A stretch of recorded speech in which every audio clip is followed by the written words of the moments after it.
உலகத்திலே எவன் ஒருவன் முருகப்பெருமானை உள்ளன்போடு வழிபடுகின்றானோ அவனுக்கு கேட்டது கிடைக்கும், நினைத்தது தருவான்.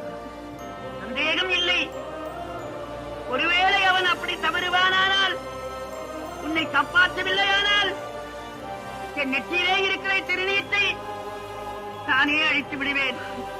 இது சத்தியம்.